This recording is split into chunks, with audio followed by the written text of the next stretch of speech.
আরেক ভাই প্রশ্ন করেছেন, রাসূলুল্লাহ সাল্লাল্লাহু আলাইহি ওয়াসাল্লাম কোন সময় হাত তুলে দোয়া করতেন, তা কোন কোন জায়গায়? নবী করিম সাল্লাল্লাহু আলাইহি ওয়াসাল্লাম হাত তুলে দোয়া করেছেন যখন ইস্তিসকার নামাজ, পানি চাওয়ার নামাজ পড়েছেন, বা ইস্তিসকার জন্য পানি চাওয়ার যখন দোয়া করেছেন। খুতবায় খতিবরা যদি হাত উঠিয়ে দোয়া করে পানি চাওয়ার ক্ষেত্রে, তাহলে আপনি হাত উঠাবেন।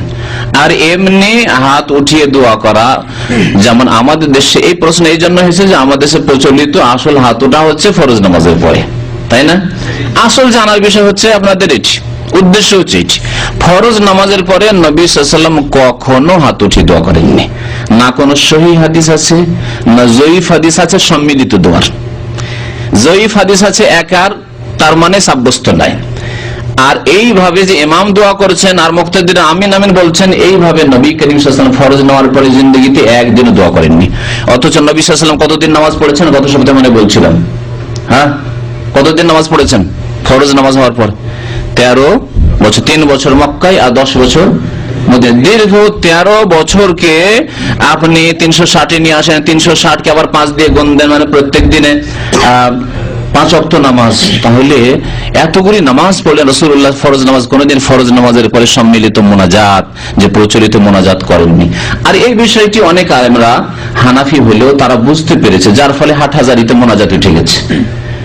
অনেকদিন আগে আমি যখন ছাত্র জীবনে ছিলাম, তখন দেওবন্দ থেকে এটা ফতোয়া এসেছিল। তাদের মতবিরোধ এমন শুনে এসেছে, কিছু আলেম ফতোয়া দিতেন না এটা ভালো কাজ করা যায়, কিন্তু অধিকাংশ তাদের বড় আলেমগুলো, গবেষক আলেম বলেছেন না, যেহেতু প্রমাণ নেই সুতরাং এটা বাধ্যতামূলক করবে না। একটু ফতোয়াটা হালকা করে একেবারে শক্ত করলো না, আর একেবারে বিদআত বললো না, মাঝামাঝি করে বললো যে না, বাধ্যতামূলক করলে বিদআত হয়ে যাবে, তবে যদি বাধ্যতামূলক না করে তাহলে চলবে। তাহলে তার মানে তারাও গবেষণা করার পরে দেখেছে যে আরে এর তো কোনো ভিত্তি নেই, সুতরাং একটু তো একে করতেই হবে, হ্যাঁ হালকা করতেই হবে।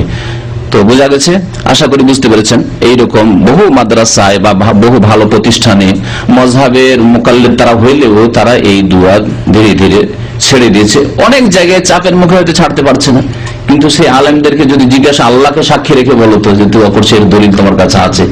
পারছি না, যদি ছেড়ে দিই দোয়া তাহলে অসুবিধা আছে, আমার চাকরি চলে যাবে অথবা ফিতনা হবে। এই ফিতনা না, ফিতনা কিসে? ফিতনা হচ্ছে আপনার ইমানের ফিতনা, সুন্নাত থেকে দূরে সরে যাও ফিতনা, বিদআত কাজ করা হচ্ছে ফিতনা। কিন্তু ফিতনাকে অনেকে বুঝতে পারেনি, যার ফলে এই শ্রেণীর লোকেরা অনেক সময় এরকম অজুহাত বাহানা করে যে এগুলি বললে মানুষের মধ্যে হইচই হবে। হইচই কেন হবে? এই জন্য যে আপনারা ইখতিলাফ করছেন।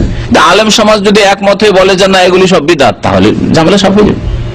আলেমদেরকে ছেড়ে জনসাধারণ কোথায় চলার উপায় আছে? হ্যাঁ, জানাজা হইলেও আলেমকে ডাকতে হবে, হ্যাঁ, আর এরকম কোন বিপদ আপদে পড়লেও আলেমকে ডাকতে হবে, মাসলা মাসাইল ফতোয়া ফরাইজ আলেমকে ডাকতে হবে। আলেমরা সবাই যদি একমত হয়ে যেত তাহলে এই ফিতনা সৃষ্টি হতো না। ফিতনা আপনারা সৃষ্টি করেছেন এই বিদাতি আলেমরা। জনসাধারণ সোজা যেদিকে নিয়ে যাবেন কোরআন সুন্নাহ দিয়ে, তারা তো চায় কোরআন সুন্নাহ, ওরা ভাবছে যে আপনারাই তো কোরআন সুন্নাহ আর দিক নির্দেশনা দিচ্ছেন, কিন্তু আপনারা বিদআত শেখাচ্ছেন। বিদাতি আলেমদেরকে বলছি, জনসাধারণকে যদি বুঝিয়ে দেন ভালো করে যে কোরআন সুন্নাহ মানতে হবে, তো জনসাধারণ এখনো রাজি আছে, অসুবিধা নেই।